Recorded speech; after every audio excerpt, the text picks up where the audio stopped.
बोरे घर गरीब का सैक हाउस ठंड सर्दी में।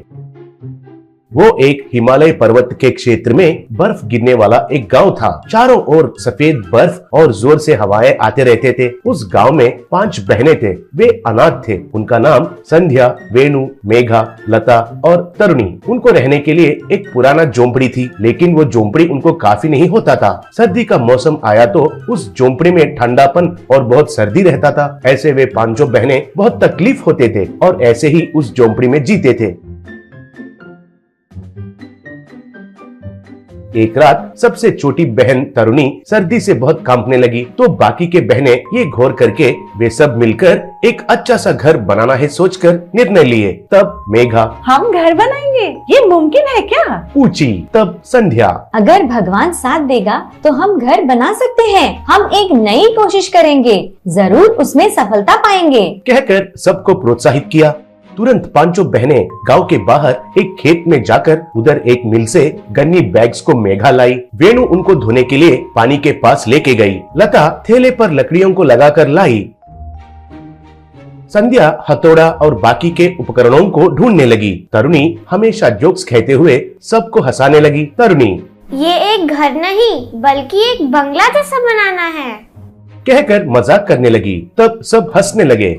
ऐसे सब मिलकर घर आए। घर आने के बाद गन्नी बैग्स को, प्लास्टिक कवर्स को, लकड़ियों को लगाकर वेणु उन बैग्स को एक एक को लगाने लगी। तब लता लकड़ियों को लगाने लगी। उनको वेणु मदद करते हुए काम कर रही थी। तब तरुणी उन सब को मदद करने लगी।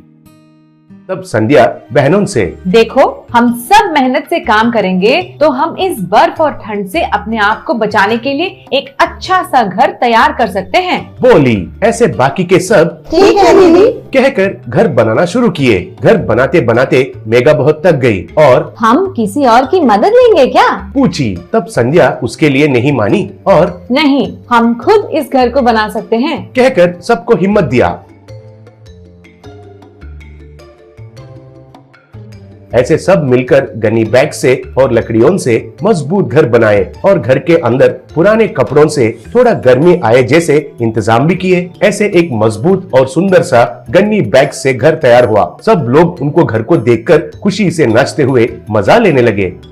ये सब देखकर अगल बगल वाले उधर आकर एक, अरे वाह, बढ़िया सा घर बनाए हैं सब बहनें मिलकर, कहा। तब और एक, हम भी ऐसे ही घर बनाएंगे, कहा। ये सब सुनकर वे बहनें बहुत खुश हुए।